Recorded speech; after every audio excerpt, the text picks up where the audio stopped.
రాకాలోకంకి స్వాగతం. ఈ కంటెంట్ మీకు నచ్చినట్టయితే లైక్ చేయండి, మీ బంధుమిత్రులకు షేర్ చేయండి. ఇప్పటి వరకు సబ్స్క్రైబ్ చేసుకోకపోతే సబ్స్క్రైబ్ బటన్ని నొక్కండి, అదేవిధంగా బెల్ ఐకాన్ని కూడా నొక్కండి. మిత్రులారా, రాహుల్ గాంధీ యొక్క మతాధికారి యాత్ర, ఓట్ చోరీ ఉద్యమం ఏదైతే ఉందో దీని అన్నిటికీ కావలసినటువంటి డేటా ఎక్కడి నుంచి వస్తుంది? డేటా CSDS అనేటటువంటి centre for study of developing societies అనే సంస్థ నుంచి వచ్చింది. దానికి లోక్నీతి అనేటటువంటి పేరు కూడా ఉంది. అది ప్రతి ఎన్నిక జరగగానే కులాల వారి విభజన ఇచ్చి ఏ కులం ఎటువైపు వేసింది, ఏ చోట ఏ కులము ఏ రకంగా ప్రవర్తించింది, ఏ పార్టీకి ఓటు వేసింది, ఈ వివరాలతోటి సుప్రసిద్ధ పత్రికల్లో కథనాలు వెలువరిస్తుంది. సువిస్తృతమైనటువంటి నివేదికల్ని PDF రూపంలో కూడాను జారీ చేస్తుంది. అయితే CSDSలో పనిచేస్తున్నటువంటి సిబ్బంది నిజాయితీగా, నిక్కచ్చిగా, నిష్పక్షపాతంగా రీసెర్చ్ చేయాలని ఆశిస్తాం. కానీ దాని డైరెక్టర్ అయినటువంటి సంజయ్ కుమార్ ఇటీవల తమకు కూడికలు చేయటం రాలేదు, తమ టీంకి కూడికలు చేయటంలో పొరపాటు జరిగింది, మేము తప్పుడు సమాచారం ఇచ్చామని చెప్పి ఆయన పెట్టినటువంటి ట్వీట్లను విత్డ్రా చేసుకున్నాడు. ఎన్నికల సంఘం మీద చేసినటువంటి ఆరోపణల్ని విత్డ్రా చేసుకున్నాడు. అయితే ఈ లోక్నీతి CSDS అనే సంస్థ డైరెక్ట్గా కాంగ్రెస్కి అనుకూలంగా పనిచేస్తుందా?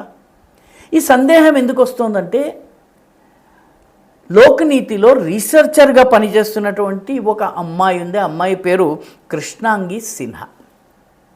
లోక్నీతిలో రీసెర్చర్గా పనిచేస్తుంది.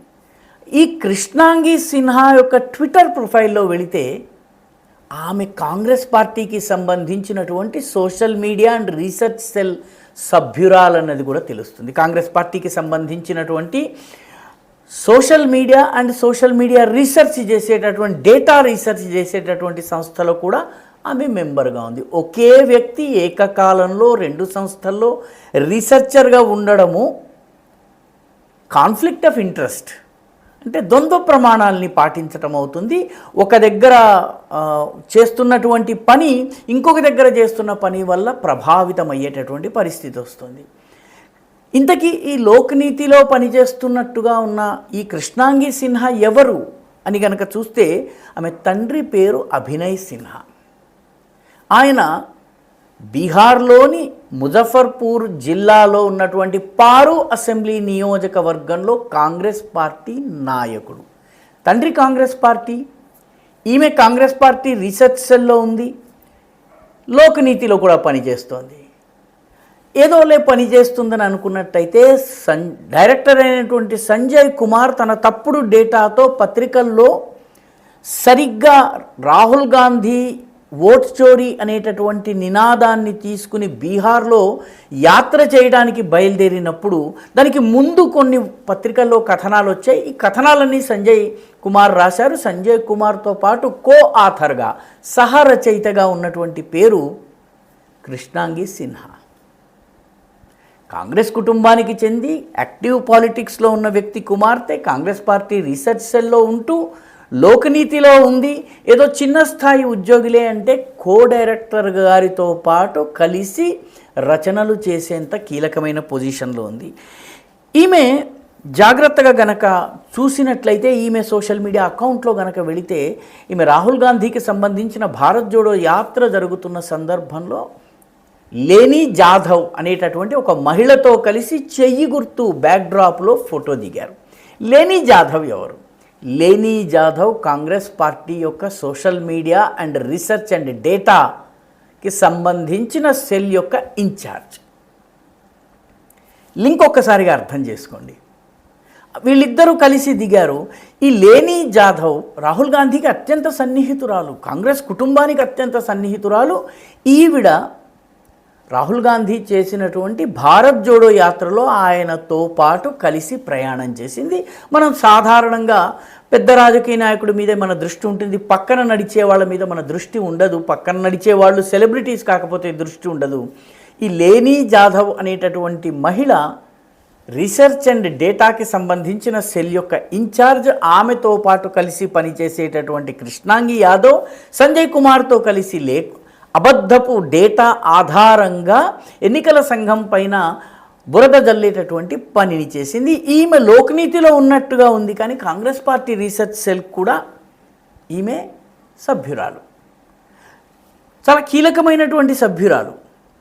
ఈవిడ ఈ రీసెర్చ్ సెల్ ఇచ్చినటువంటి డేటా ఆధారంగానే ఫలానా నియోజకవర్గంలో ఇన్ని దొంగ ఓట్లు ఉన్నాయి, ఫలానా నియోజకవర్గంలో ఇన్ని దొంగ ఓట్లు ఉన్నాయని చెప్పి రకరకాల ఉదాహరణలు ఇస్తూ వచ్చారు. మహదేవ్పురాలో ఆదిత్య శ్రీవాస్తవ అనేటటువంటి వ్యక్తికి లక్నోలో ఉంది, మహారాష్ట్రలో ఉంది, మహదేవ్పురాలో 2 చోట్ల ఉంది అని ఏదైతే డేటా ఇచ్చారో ఈ రీసెర్చ్ సెల్ ఇచ్చిన డేటాయే. నిజానికి ఆ మిగతా 3 చోట్ల ఆయన ఓటు వేయలేదు, మహదేవ్పురాలో 1 చోట మాత్రమే ఓటు వేశారు.